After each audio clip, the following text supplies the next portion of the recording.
Hi students, ഈ വീഡിയോയിലൂടെ transaction തന്നാൽ ജേർണൽ എൻട്രി എങ്ങനെ എഴുതാം, അതുകൂടാതെ ഞാൻ മുന്നേ ഒരു വീഡിയോ ചെയ്തിട്ടുണ്ട്. അതിൽ എക്സ്പെൻസ് നോമിനൽ അക്കൗണ്ട് ഉണ്ടായിരുന്നില്ല. അതുകൊണ്ട് ഞാൻ ഈ ഒരു വീഡിയോ കൂടി ചെയ്യാമെന്ന് വിചാരിക്കുന്നു. അപ്പോൾ ഫസ്റ്റ് ഇതൊരു ട്രാൻസാക്ഷൻ തന്നിട്ടുണ്ട്. ഇതിൽ ഏത് ടൈപ്പ് ഓഫ് അക്കൗണ്ടാണ് വരുന്നത്, അതെങ്ങനെയാണ് ഇതിൽ ഡെബിറ്റ് ചെയ്യുന്നത്, ക്രെഡിറ്റ് ചെയ്യുന്നത് എന്നൊക്കെയാണ് ഞാൻ പറയാൻ ഉദ്ദേശിക്കുന്നത്. അപ്പം ഡേറ്റ് July 1, 2015 ആണ്. അപ്പം ഇതാണ് ക്വസ്റ്റ്യൻ. ജേർണൽ എൻട്രി എഴുതാൻ പറഞ്ഞാൽ ഇതുപോലെ കോളം വരയണം. Date column, particulars column, LF, debit, credit. LF എന്ന് പറഞ്ഞാൽ ലെഡ്ജർ ഫോളോ. അതായത് ഈ ട്രാൻസാക്ഷൻ ജേർണൽ എൻട്രി ആക്കിയതിന് ശേഷം അത് വേറൊരു ലെഡ്ജറിലേക്ക് പോസ്റ്റ് ചെയ്യണം. അപ്പോൾ ആ പോസ്റ്റ് ചെയ്താൽ അതിൻ്റെ പേജ് നമ്പർ എഴുതാനാണ് ഈ LF ഇവിടെ വെച്ചിരിക്കുന്നത്. അപ്പോൾ നമ്മളിപ്പം ജേർണൽ എൻട്രി എഴുതുമ്പം അവിടെ ഒന്നും എഴുതേണ്ട ആവശ്യമൊന്നും വരുന്നില്ല. നമ്മൾ ബാക്കി ഇതിൽ എങ്ങനെ വരുന്നത് നോക്കാം. July 1 date 2015. July 1 date column, particulars കോളത്തിൽ Anand commenced business with cash ₹5 lakh. Anand business ആരംഭിച്ചു. എത്ര രൂപ കൊണ്ടാണ് ബിസിനസ് ആരംഭിച്ചത്? 5 lakhs കൊണ്ട്. അപ്പോൾ ഇവിടെ വരുന്ന ഏതൊക്കെ അക്കൗണ്ടാണ് ഇതിൽ വന്നിട്ടുള്ളത്? ക്യാഷ് കൊണ്ടുവന്നിട്ടുണ്ട് ബിസിനസ്സിലേക്ക്, അപ്പോൾ ഒരു ക്യാഷ് അക്കൗണ്ട് ഉണ്ടായിരിക്കും. പിന്നെ വേറെ എന്താ വന്നിട്ടുള്ളത്? ആനന്ദ് ബിസിനസ് ആരംഭിക്കാൻ കൊണ്ടുവരുന്ന പൈസക്ക് പറയുന്ന പേര് ക്യാപിറ്റൽ എന്നാണ്. അപ്പോൾ ആനന്ദിൻ്റെ ക്യാപിറ്റലും ഉണ്ടായിരിക്കും, ആനന്ദ് ക്യാപിറ്റൽ. ഈ രണ്ട് അക്കൗണ്ടുകളാണ് ഇവിടെ വരുന്നത്. അപ്പോൾ ഈ രണ്ട് അക്കൗണ്ടുകളും ഇവിടെ ഡെബിറ്റ് ചെയ്യണം, ക്രെഡിറ്റ് ചെയ്യും വേണം. ഏത് ഡെബിറ്റ് ചെയ്യണം, ഏത് ക്രെഡിറ്റ് ചെയ്യണം? ക്യാഷ് അക്കൗണ്ട് റിയൽ അക്കൗണ്ടാണ്. റിയൽ അക്കൗണ്ടിൻ്റെ rule debit what comes in and credit what goes out. ബിസിനസ്സിലേക്ക് വരുന്നത് ഡെബിറ്റ് ചെയ്യാം. ബിസിനസ്സിലേക്ക് ക്യാഷ് വരുന്നുണ്ട്, അപ്പോൾ ക്യാഷ് ഡെബിറ്റ് ചെയ്തു. Cash account debtor. Anand capital എന്ത് അക്കൗണ്ടാണ്? പേഴ്സണൽ അക്കൗണ്ടാണ്. കാരണം ക്യാപിറ്റൽ ഒരു വ്യക്തി ബിസിനസ് ആരംഭിക്കാൻ കൊണ്ടുവരുന്ന പൈസയാണ്. അപ്പോൾ അത് പേഴ്സണൽ അക്കൗണ്ടാണ്. പേഴ്സണൽ അക്കൗണ്ടിൻ്റെ rule debit the receiver and credit the giver. Anand capital. അപ്പോൾ ആനന്ദാണ് കൊണ്ടുവരുന്നത്, അപ്പോൾ ആനന്ദിൻ്റെ ക്യാപിറ്റൽ ക്രെഡിറ്റ് ചെയ്യുക, കൊടുക്കുന്നവരത് ക്രെഡിറ്റ് ചെയ്യുക. Amount 5 lakhs.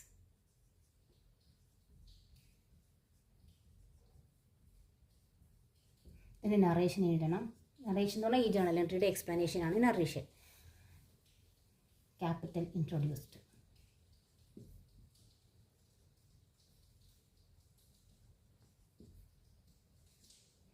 നെക്സ്റ്റ് അതേ ഡേറ്റിൽ തന്നെ ഫസ്റ്റ് ജേർണൽ എൻട്രി എഴുതി കഴിഞ്ഞാൽ അവിടെ പാർട്ടിക്കുലേഴ്സ് കോളം മാത്രം ഒരു ലൈൻ ഇടും. Then open the bank account. രണ്ടാമത്തെ ട്രാൻസാക്ഷനാണ്. ബാങ്ക് അക്കൗണ്ട് ഓപ്പൺ ചെയ്തു. അപ്പം ബാങ്കിൽ അക്കൗണ്ട് ഓപ്പൺ ചെയ്യണമെങ്കിൽ അവിടെ നമ്മൾ ക്യാഷ് ഡെപ്പോസിറ്റ് ചെയ്യണം, വേണമല്ലോ. അപ്പം അവിടെ വരുന്ന അക്കൗണ്ടുകളൊന്ന് ബാങ്ക് അക്കൗണ്ടാണ് വരുന്നത്. പിന്നെ ബിസിനസ്സിന് ക്യാഷ് പോയിട്ടുണ്ടാവും. 1,50,000 കൊണ്ടാണല്ലോ അക്കൗണ്ട് ഓപ്പൺ ചെയ്തത്. അപ്പോൾ ക്യാഷ്, ഇത് രണ്ടുമാണ് അതിൽ വരുന്ന അക്കൗണ്ടുകൾ. അപ്പോൾ ഏത് ഡെബിറ്റ് ചെയ്യണം, ഏത് ക്രെഡിറ്റ് ചെയ്യണം? ബിസിനസ്സിലേക്ക് ബാങ്ക് അക്കൗണ്ട് പേഴ്സണൽ അക്കൗണ്ടാണ്, കാരണം ഒരു ഇൻസ്റ്റിറ്റ്യൂഷനാണ്. അപ്പം പേഴ്സണൽ അക്കൗണ്ടിൻ്റെ rule debit the receiver and credit the giver. ഇവിടെ ബാങ്കിന് പൈസ ബാങ്കിലേക്ക് വരുക ചെയ്തിട്ടുള്ളത്. ബിസിനസ്സിൻ്റെ അക്കൗണ്ട് ആണെങ്കിലും ബിസിനസ്സിൻ്റെ ബാങ്ക് അക്കൗണ്ടിലേക്ക് വരുക ചെയ്തിട്ടുള്ളത്. അപ്പം ഡെബിറ്റ് ചെയ്യണം. Bank account debtor. ബിസിനസ്സിൽ നിന്ന് പോയതെന്താ? പൈസ, ക്യാഷ് റിയൽ അക്കൗണ്ടാണ്. റിയൽ അക്കൗണ്ടിൻ്റെ rule debit what comes in and credit what goes out. പുറത്ത് പോയത് ക്രെഡിറ്റ് ചെയ്യണം. ക്യാഷ് പുറത്ത് പോയത് കൊണ്ട് ക്രെഡിറ്റ് ചെയ്യാം. Amount 1,50,000.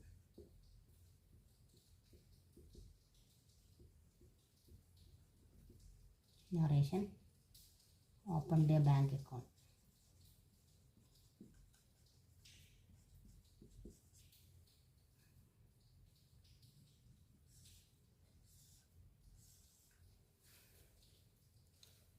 Next date 3rd. Boat office furniture.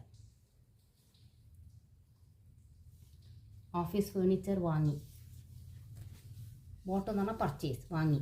അപ്പോൾ ബിസിനസ്സിലേക്ക് വന്നത് ഓഫീസ് ഫേർണിച്ചറാണ്. ബിസിനസ്സിന് പുറത്ത് പോയത് ക്യാഷ് ആയിരിക്കും. ക്യാഷ് കൊടുത്തിട്ടാണ് വാങ്ങിയിട്ടുണ്ടായിരിക്കുക. വേറെ ഇൻസ്റ്റിറ്റ്യൂഷൻ്റെ പേര് പറഞ്ഞിട്ടില്ല. അതുകൊണ്ട് ഈ രണ്ട് അക്കൗണ്ടുകളാണ് ഇതിൽ വന്നത്. ഏത് ഡെബിറ്റ് ചെയ്യണം, ഏത് ക്രെഡിറ്റ് ചെയ്യണം? രണ്ടും റിയൽ അക്കൗണ്ടാണ്. ബിസിനസ്സിലേക്ക് വന്നത് ഓഫീസ് ഫർണിച്ചർ. അപ്പോൾ ഓഫീസ് ഫർണിച്ചർ ഡെബിറ്റ് ചെയ്യുക.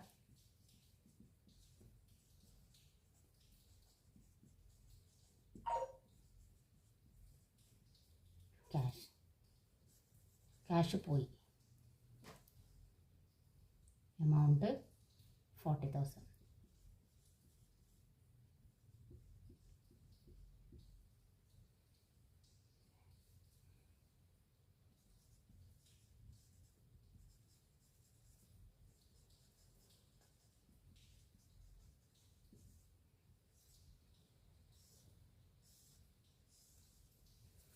Next 4 date 4 bought machinery from Kiran and company.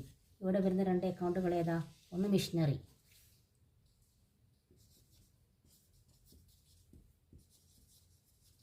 പിന്നെ വേറെ ഒന്ന് കിരൺ ആൻഡ് കമ്പനീൻ്റെ അടുത്ത് നിന്ന് വാങ്ങിയെന്നാണ് പറഞ്ഞത്. ക്യാഷ് ആയിരിക്കും.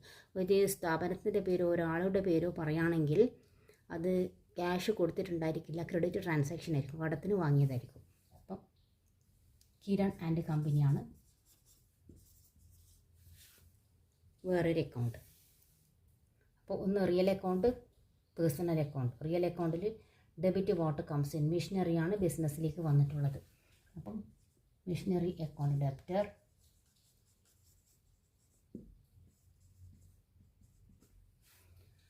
കിരൺ പേഴ്സണൽ അക്കൗണ്ടാണ്. Debit the receiver and credit the giver. അപ്പം കിരൺ അക്കൗണ്ടാണ് ക്രെഡിറ്റ് ചെയ്യേണ്ടതായിട്ട് വരിക.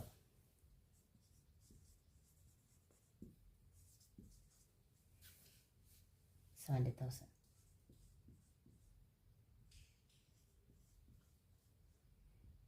Narration: purchased machinery from Kiran and Company.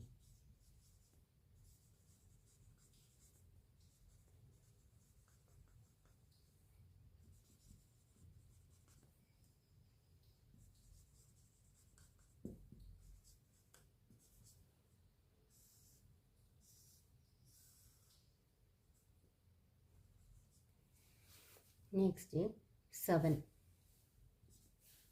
Boat goods from Thomas. ഇവിടെ ബോട്ട് ചെയ്തത് office ഫേർണിച്ചറാണ്.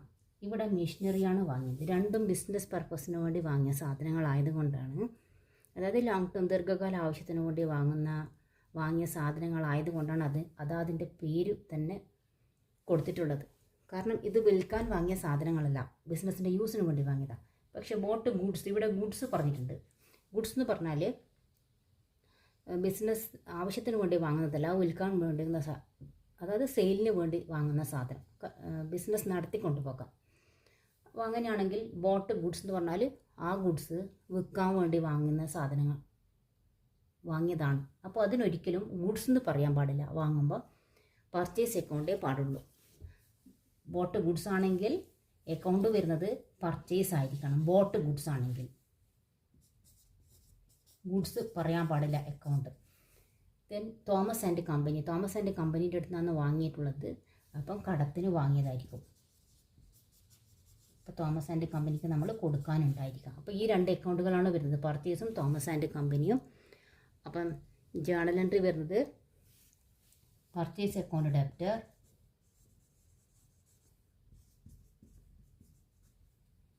Thomas and company.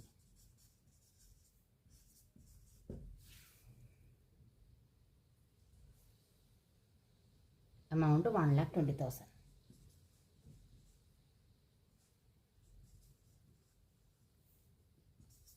Purchased goods on credit narration.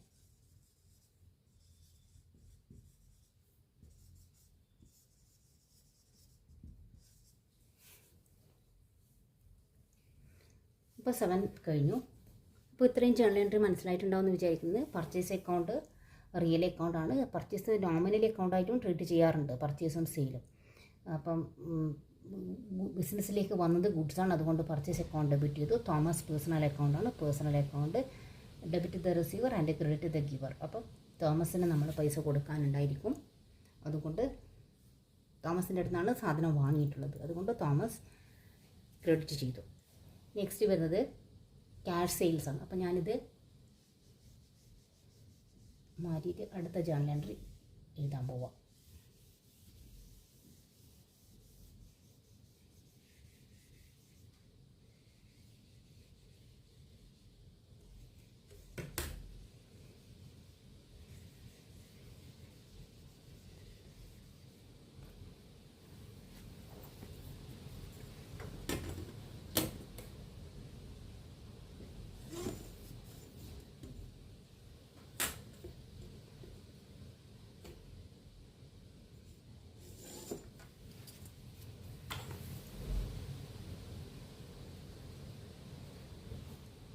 9th July 9 cash സെയിൽസാണ് പറഞ്ഞിട്ടുള്ളത്. സാധനം വിറ്റു.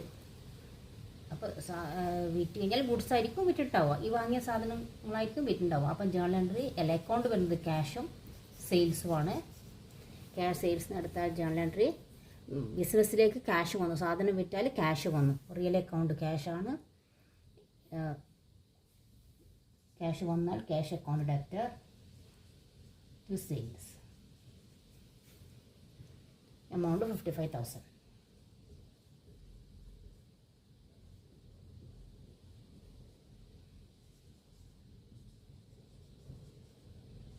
Narration നിങ്ങൾക്ക് തോന്നുന്ന രീതിയിൽ എഴുതാൻ പറ്റും.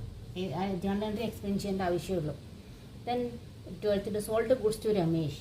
രമേശിന് സാധനം വിറ്റു. അപ്പോൾ കടത്തിനായിരിക്കും വിറ്റു. ഒരു വ്യക്തിയുടെ പേരോ അല്ലെങ്കിൽ സ്ഥാപനത്തിൻ്റെ പേരോ പറഞ്ഞിട്ടുണ്ടെങ്കിൽ അത് കടത്തിന് വിറ്റതായിരിക്കും. അപ്പോൾ രമേശ് എന്നുള്ള ഒരു വ്യക്തി ഇവിടെ ബിസിനസ്സിലേക്ക് വന്നു. അക്കൗണ്ട് വരുന്നത് സെയിൽസും ക്യാഷ് വരാൻ പാടില്ല. സെയിൽസ് സോൾഡ് ഗുഡ്സ് ആണ് വിറ്റത്. അപ്പോൾ ഗുഡ്സ് എന്ന് പറയാൻ പാടില്ല, സെയിൽസ് എന്ന് മാത്രമേ പറയാൻ പറ്റുള്ളൂ. പർച്ചേസ്ഡ് ഗുഡ്സ് ആണ്, ബോട്ട് ഗുഡ്സും പർച്ചേസ്ഡ് ഗുഡ്സ് ആണെങ്കിൽ പർച്ചേസും, സോൾഡ് ഗുഡ്സ് ആണെങ്കിൽ സെയിൽസ് വരാൻ പാടുള്ളൂ. ആർക്കാ വിറ്റത്? രമേശിന്. അപ്പോൾ ഇതിൽ ഏത് ഡെബിറ്റ് ചെയ്യും ഏത് ക്രെഡിറ്റ് ചെയ്യും? രമേശിനാണ് വിറ്റത്. Ramesh personal account. അപ്പം Ramesh account debtor.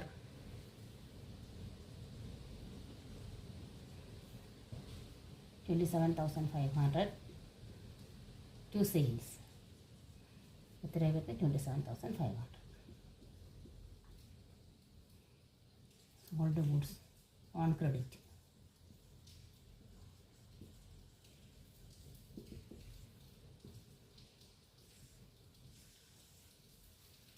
Next 14 paid wages. Wages expense ആണ്, കൂലി. അപ്പോൾ കൂലി ഏത് രൂപത്തിലാണ് കൊടുക്കുക? ക്യാഷായിട്ടാണല്ലോ കൊടുക്കുക. അപ്പോൾ വേജസും ക്യാഷുമാണ് രണ്ട് അക്കൗണ്ട് വരുന്നത്. Wages nominal account. നോമിനൽ അക്കൗണ്ടിൻ്റെ rule all expenses are debited. അപ്പോൾ വേജസ് എക്സ്പെൻസ് ആയതുകൊണ്ട് വേജസ് ഡെബിറ്റ് ചെയ്യാം. Debtor 5,500. Cash 5,500. Narration paid wages.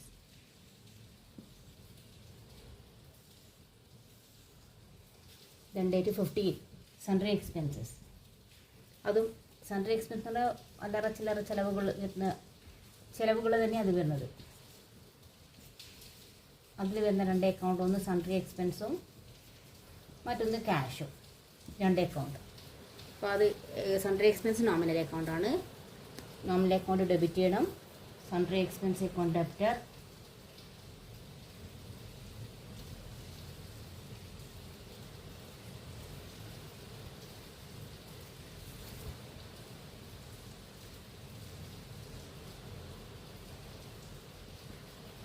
Cash 1,400.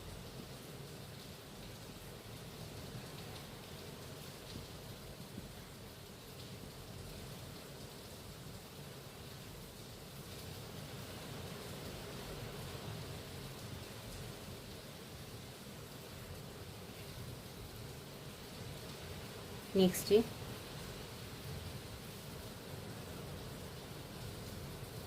Stationery articles purchased. Stationery items ആണ് വാങ്ങിയിട്ടുള്ളത്. അപ്പോൾ അവിടെ സ്റ്റേഷനറി അക്കൗണ്ട്. ഇത് വിൽക്കാൻ വേണ്ടിയിട്ടുള്ളതല്ല. സ്റ്റേഷനറി ഐറ്റം ഓഫീസ് യൂസിന് വേണ്ടിയിട്ടുള്ളതായിരിക്കാം. സ്റ്റേഷനറി എന്ന് പറഞ്ഞാൽ പലതും വരാം. കമ്പ്യൂട്ടർ പേപ്പർ വരാം, റിബൺ വരാം, പെന്ന്, അങ്ങനെയുള്ള കാര്യങ്ങളൊക്കെ വരാം. സ്റ്റേഷനറി ആർട്ടിക്കിൾസ്, സ്റ്റേഷനറി അക്കൗണ്ടും ക്യാഷുമാണ് രണ്ട് അക്കൗണ്ട് വരുന്നത്. സ്റ്റേഷനറി ആർട്ടിക്കിൾസ് പർച്ചേസ് ചെയ്താൽ സ്റ്റേഷനറി അക്കൗണ്ടും ക്യാഷുമാണ് വരുന്നത്. നോമിനൽ അക്കൗണ്ടാണ്. നോമിനൽ അക്കൗണ്ട് ഡെബിറ്റ് ചെയ്യുക ചെയ്യേണ്ടത്. അതിൽ stationery account debtor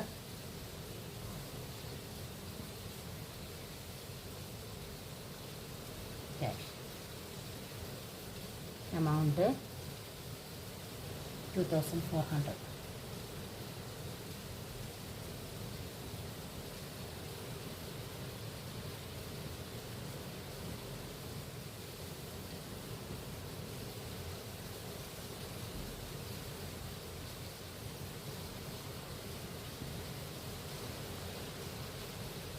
stationery articles purchased.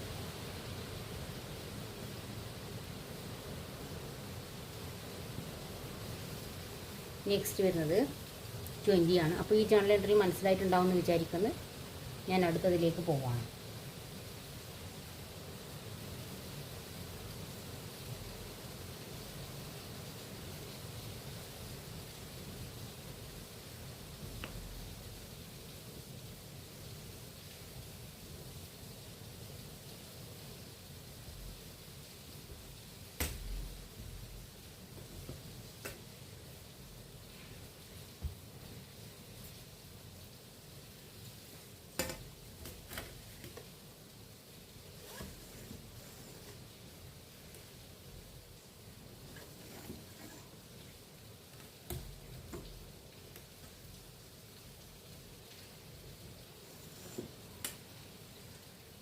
Next date വരുന്നത് paid to Thomas and company, date 20.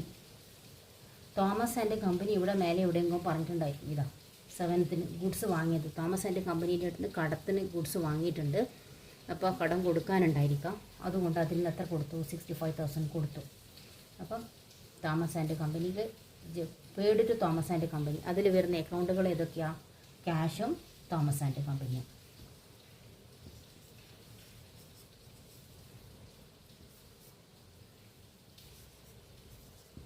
അപ്പോൾ ഇതിൽ ഏത് ഡെബിറ്റ് ചെയ്യണം, ഏത് ക്രെഡിറ്റ് ചെയ്യണം? ആർക്കാണോ കൊടുത്തത്? തോമസ് ആൻഡ് കമ്പനിക്കാണ് കൊടുത്തത്. പേഴ്സണൽ അക്കൗണ്ടാണ് Thomas and company. Cash real അക്കൗണ്ടാണ്. ക്യാഷ് പോവുക ചെയ്തത്. റിയൽ അക്കൗണ്ടിൽ ക്യാഷ് പോകുമ്പം ക്രെഡിറ്റ് ചെയ്യണം. തോമസ് ആൻഡ് കമ്പനിക്ക് കിട്ടുമ്പം ഡെബിറ്റ് ചെയ്യണം. അപ്പോൾ Thomas and company account after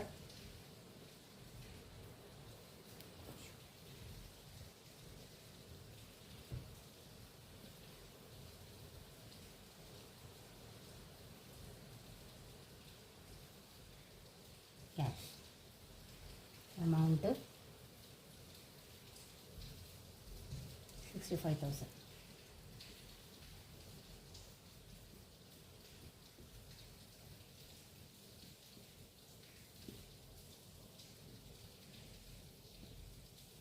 Paid cash to Thomas and company.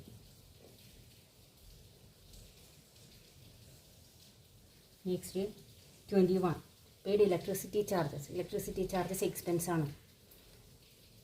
ഇവിടെ വരുന്ന 2 അക്കൗണ്ടുകൾ ക്യാഷ് ആയിട്ടായിരിക്കും കൊടുത്തിട്ടുണ്ടായിരിക്കുക. അപ്പോൾ ഇലക്ട്രിസിറ്റി ചാർജസും ക്യാഷുമാണ് അക്കൗണ്ട് വരുന്നത്.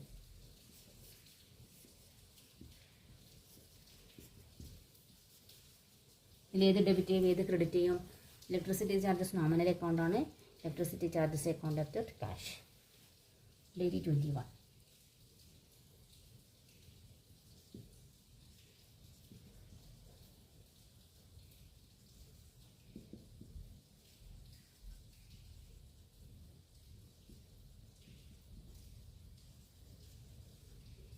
amount 1,400.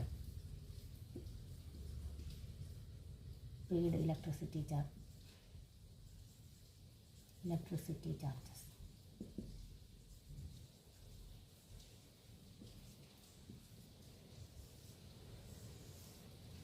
Then 25th advertisement charges paid. പരസ്യം കൊടുത്തു. അപ്പോൾ അതും അഡ്വർടൈസ്മെൻറ്റ് ചാർജും ക്യാഷുമാണ് അക്കൗണ്ട് വരുന്നത്. അഡ്വർടൈസ്മെൻറ്റ് ചാർജ് നോമിനൽ അക്കൗണ്ടാണ്. Advertisement charges account after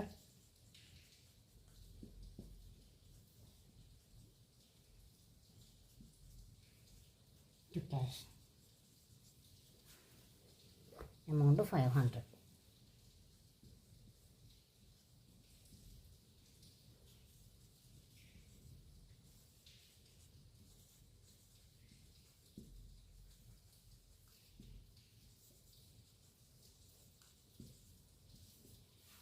next 31. Paid salaries. ശമ്പളം കൊടുത്തു സ്റ്റാഫിന്. അപ്പോൾ അതും നോമിനൽ അക്കൗണ്ടാണ്. ശമ്പളം ചിലവാണല്ലോ. അപ്പം ബിസിനസ്സിൻ്റെ ചിലവാണ്. Salary account after to cash.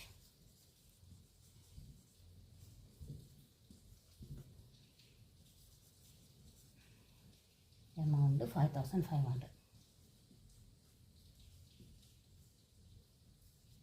paid salary.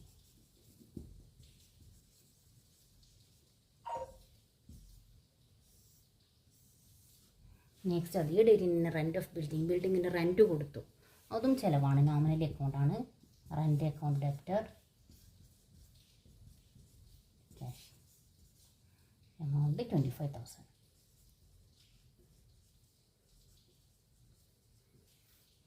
Paid rent.